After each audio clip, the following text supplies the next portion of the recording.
Hello and a warm welcome to the Sammy Miller Museum just outside the New Forest for today's edition of the show, which sees two owners of two iconic bikes competing for the title of Top Dog.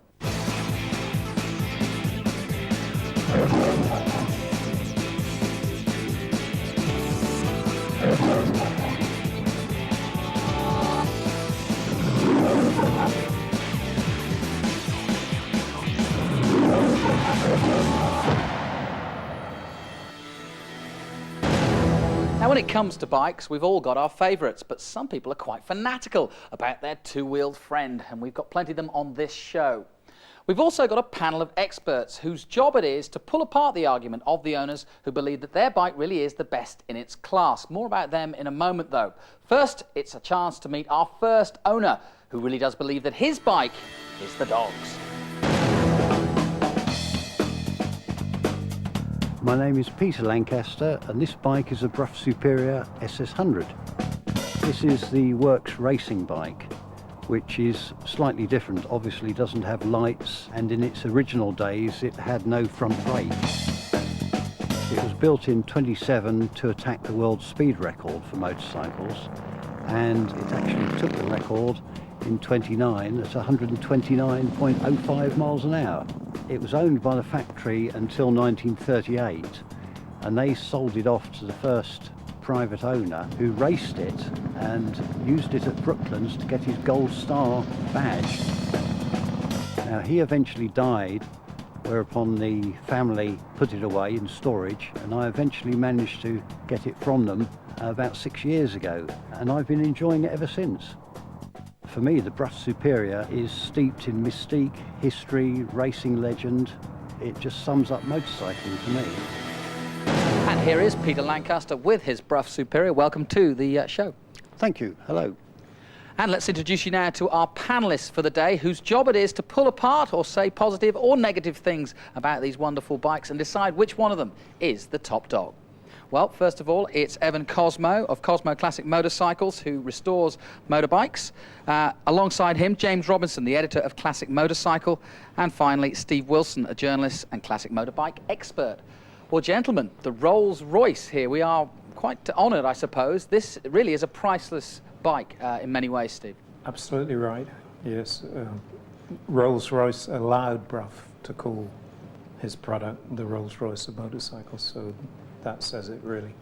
1929, it broke the land speed record for a motorbike, so quite impressive. This particular motorbike, James. I mean, that's it. This particular machine is obviously the one that did it, so it gives it a special provenance. But the SS100, of course, was also a road-going version of the same thing.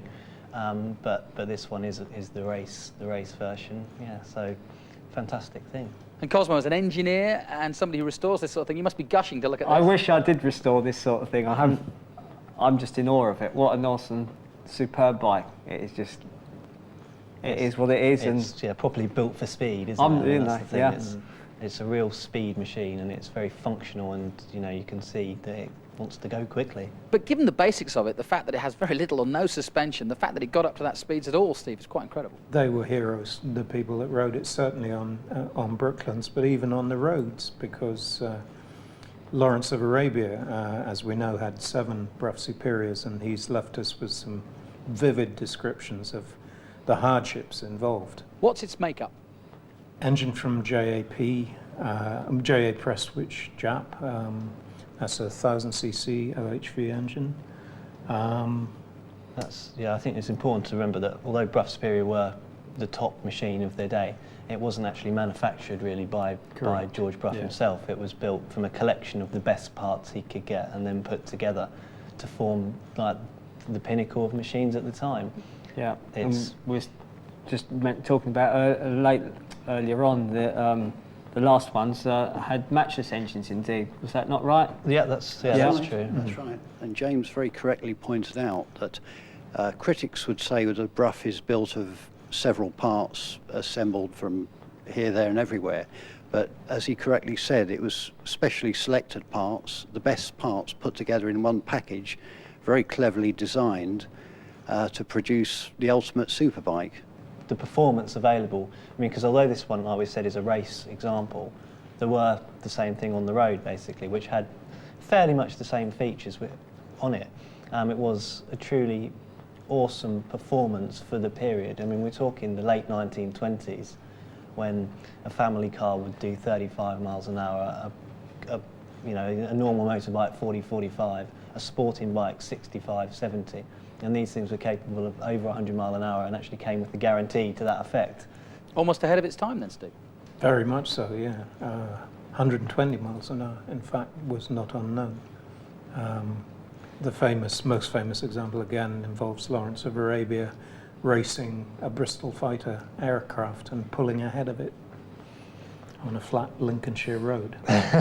Yeah, I mean, that's the famous story. I don't know how much of that's myth and how much is reality. I think but it's fairly well documented, and it wasn't the only time. In fact, there was another instance up in East Anglia, I believe, where he did the same thing. Hold it there, gentlemen. We'll have a little bit more from our debate in a moment. But we also sent the cameras out with Peter to see how he got on with the Brough Superior in action.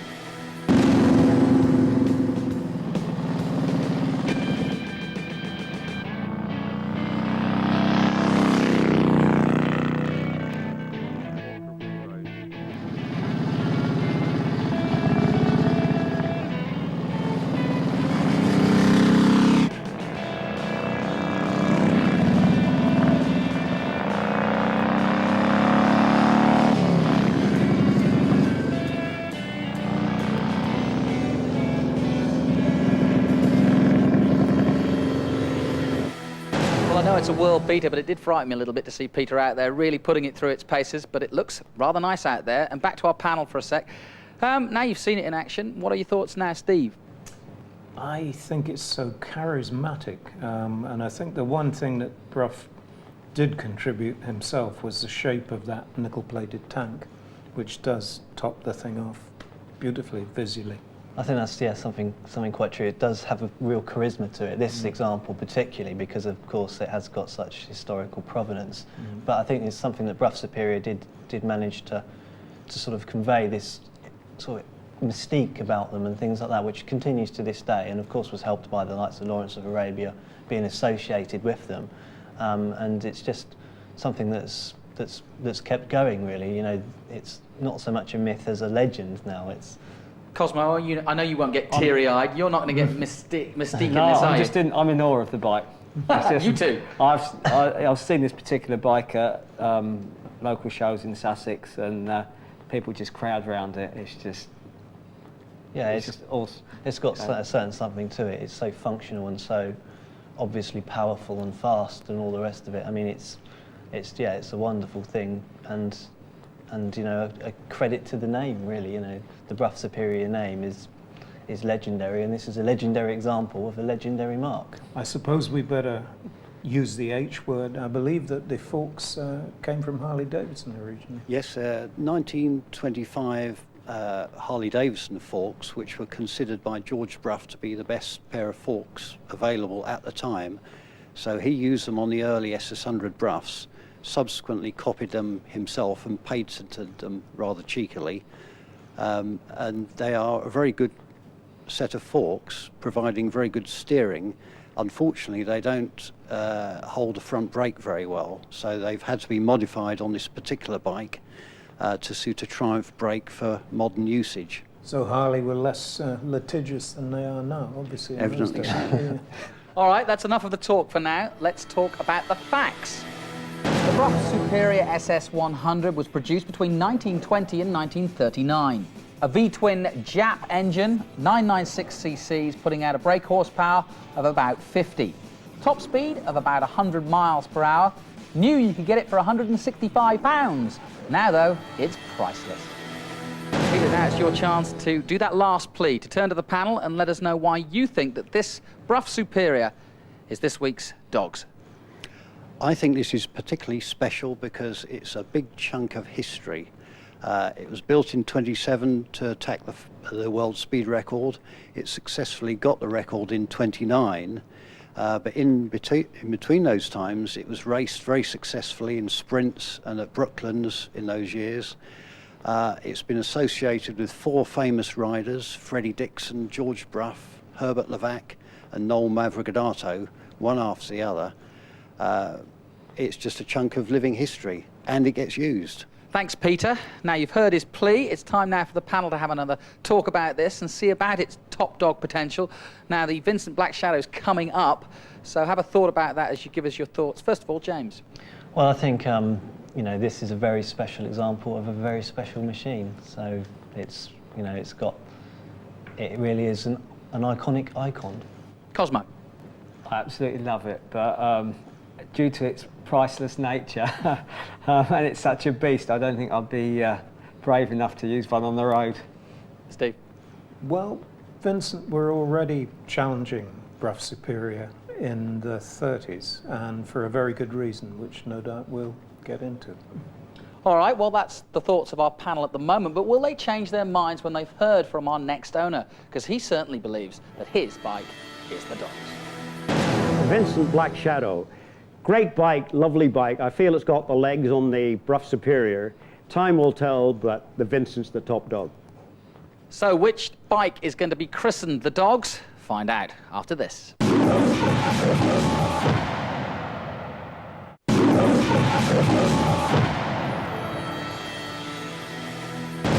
Welcome back. Now, as you've seen before, if you believe that your bike is the top dog, then you'll do whatever it takes to convince the skeptics that yours is the best in its class. Now, Peter did a pretty good job with the Brough Superior. After all, it's a world beater and is priceless. But the man next to me, Sammy Miller, ex-motorcycle champion, and of course the owner of this museum, thinks differently. He believes that this, the Vincent Black Shadow, really is the dog's. Well, this is a very desirable bike which many motorcyclists love.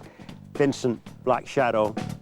Vincent are way up with the top British manufacturers. It goes along with the same mark as Norton and AJS. It was a very fast bike in its day, probably the first of the world superbikes. 1000cc V-twin, probably one of the first motorcycles that was ever manufactured without a chassis.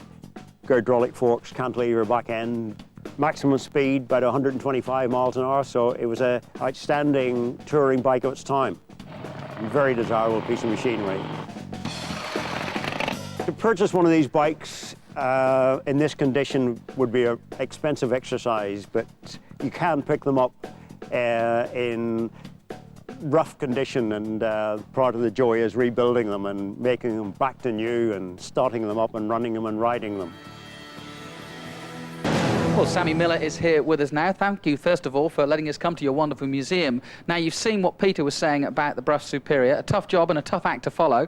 But you're Vincent, what are your thoughts? Well, Jonathan, the Vincent 1000cc V-twin, these were a production bike, really. The Broughs were made special for special requirements, Lawrence of Arabia. They weren't really a production bike as such. Vincent's made over 11,000 of these bikes, and Black Shadow, Black Lightning, all marks in the motorcycle history. Thanks, Sammy. OK, we've got two very fast bikes we're talking about here, different eras perhaps, Steve, but obviously the Black Shadow speaks for itself. Yes, I think the major difference, they're both 1000cc V-twins, although there are detailed differences in the engine, but the major difference, Philip Vincent's great thing was the suspension. Basically, he brought suspension to high-performance motorcycles. Right from a 14-year-old schoolboy, he sketched out the cantilever rear end, those suspension units you see under the seat there. And after the war, he came up with the hydraulic front forks, which took the strength of a girder fork and yet gave it damping to give you some suspension.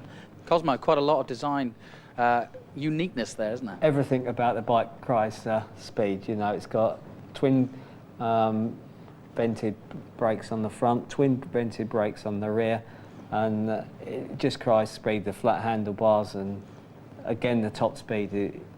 Maybe it's a bit optimistic with the 150 mile an hour speed though, but it will reach well in excess of 3 figures. Comparing it to the Brough Superior that we looked at earlier, you know, the SS100 was an assembly of top class components by the manufacturer, whereas the Vincent was designed in-house. I mean, that's the important thing to remember, that everything was basically designed and made by the company. They didn't rely, apart from, you know, the odd things like carburetors and that sort of thing, but most of the major components the suspension and all the rest of it was designed and made by them. All right, thanks, guys. We'll hear more from the panel in a moment. We'll also hear more from Sammy on one he believes this is really the dogs. But now we've got a chance for you to give your comments on the Vincent or any of the other bikes in the series. All you have to do is log on to our website, which is menandmotors.co.uk. We'd also like you to tell us what bikes you think should be on the show. And maybe you've got an iconic vehicle yourself. Let us know if you think we should see it. But on now with the debate. Let's go back to Steve. Obviously, it's a beautiful looking machine, but it's also quite a technical masterpiece. What I like about the way it presents itself is it is relatively unassuming. Very British in that respect, I think. It could, effortless superiority. It could do in third gear what most 650 twins of the day were straining to do in top. Absolutely, yeah. I mean, it was a class above the competition, what competition there was. It really was that good. I mean, and it's still today, people are clocking up tremendous mileages. I've heard of one that's done over 500,000 miles, you know, and that's phenomenal for an engine designed in 1945-ish to still be going that strong. The suspension is the main thing, cantilever back end, hydraulic front end, QD wheels, you just pull the spindle out, didn't need any spanners, you could just drop the wheels out. Very oil tight engine, good performance, 55 bhp in 48, 49, which was exceptional at 7,500 RPM. Classic bike, and of course didn't have the conversional frame. The engine was the main structure of the chassis, where literally the forks were bolted to the front of the engine, the swinging arm was bolted to the back of the engine, and the engine was the main source of the construction. So again, probably the first motorcycle to do that. Thanks, Sammy. Well, you'll get one more chance to make a plea, but we've taken the cameras out with Sammy and the Vincent to see how they got on in action.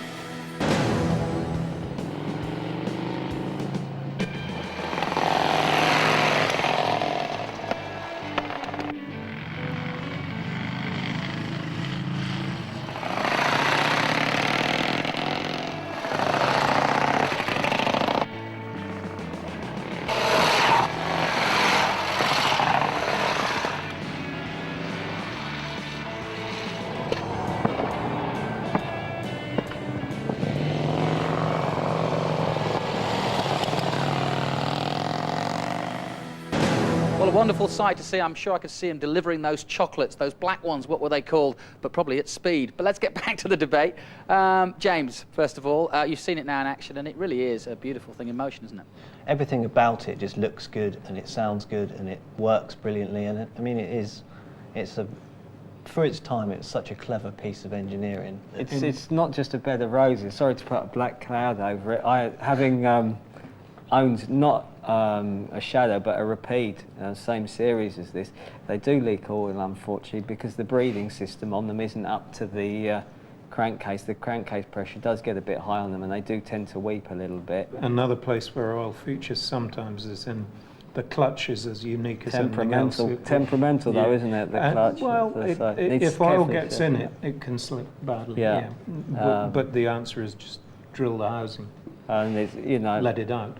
There's nothing's perfect. But this is as close as it gets, in my view. Well, you've ridden it, Sammy. What about the negatives? Are there any? Well, I find it handles very well, goes very well, exceptionally quick, and like it's almost instant wheel spin in any gear, any time, which is more than one expects from a bike designed and manufactured in 1948. Ahead of its time, then? Way ahead of its time, and really, you look at the modern bikes, the Ducatis, they're 1000cc V-twins, even Valentino Rossi, he's got his Yamaha as a V-twin now. He's made it from the 4-cylinder, he's got 2 cylinders going together, so it's really a V-twin. Okay, well, we've talked the talk. Now let's take a look at the facts. The Vincent Black Shadow was produced between 1948 and 1952. It's a V-twin air-cooled engine, 998cc. Has a brake horsepower of 55 and a top speed of about 125 miles per hour. New, it would cost you £458. Today, this one's worth £17,000. Now, Sammy, it's your chance to make a final plea to the panel and tell us why this Vincent really is the dogs. Well, Vincent made the bike. They made literally everything, and they made over 11,000 of these bikes. You're looking at the Brough Superior. Each was really a one-off, and he just bought all the bits in and nailed them together. He did a good job, but you're talking about a manufacturer rather than a one-off special bike. Okay, thanks, Sammy. It's a tough one, this one, panel. Obviously, you know what the Brough Superior was all about. Now you're looking at this one. Your comments now, given everything you've heard. I think that's a bit hard on Broughs. That's exactly how Vincent started. They brought engines in. Obviously, this is a later model than the Brough, so it's not a fair comparison to say that, I don't think. I think, yeah, it is, like I was saying, I'm touching on it, it's an almost impossible decision to have to make between an SS100 Brough, especially the one we've looked at, and a Black Shadow. I'll be guided by my senses. I mean, this is a thing of beauty. And I think compared with the Brough, if the Brough is raw food, this is a beautiful cooked meal, fully cooked meal. Guys, I'll hold you there, and I have to say it is the toughest top dog we've had. Our panellists have got almost an impossible job because, as you've heard, very positive thoughts from all the panel, but one of them has to be the top dog. Which one's it going to be? These are probably the two most iconic British feed twins ever made. That is a out-and-out racer. This is something you can use on the road as well. That Brough in particular, we've been told is priceless, and this one, obviously, we're saying about the 17,500 is probably a conservative figure. It's probably worth a tad more than that now. This is the bike I could imagine as part of my life. This is the one I would like to be involved with. I find it difficult because that particular SS100 is the one standing in front of us. Any Brough is elitist, really, isn't it? Well, that's true as well, even me, a poor motorcycle mechanic or engineer, if you like. I've actually owned a couple of Vincents now, so they're a huge chunk of money. They are affordable. So, Steve Wilson, on behalf of the panellists, tell us which of these two bikes is the dog's? Well, it was a particularly tough call because of the unique nature of the Brough, but we did all come down in favour of the Vincent. So, Peter, I'm sorry I have to ask you to present this to the winner, Sammy. It's a pleasure. Well done, Sam. Thank you, Peter. You can leave the Brough in the museum if you want. We'll accept it from you. I'll swap you. I'm so gutted I'm going to swap it for a Honda anyway. Give me first option. Guys, real quick, congratulations. Another accolade, and one for the museum. Well, we can put it upstairs with the rest of the trophies, Jonathan, and hope to see you again sometime.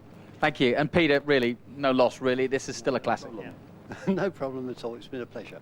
All right, my thanks to both the owners and, of course, to all our panellists today. And, of course, also to Sammy Miller for giving us the great opportunity of coming to his museum. That's it for this week, though. We'll have two more iconic bikes who will compete to become top dog next time. We'll see you.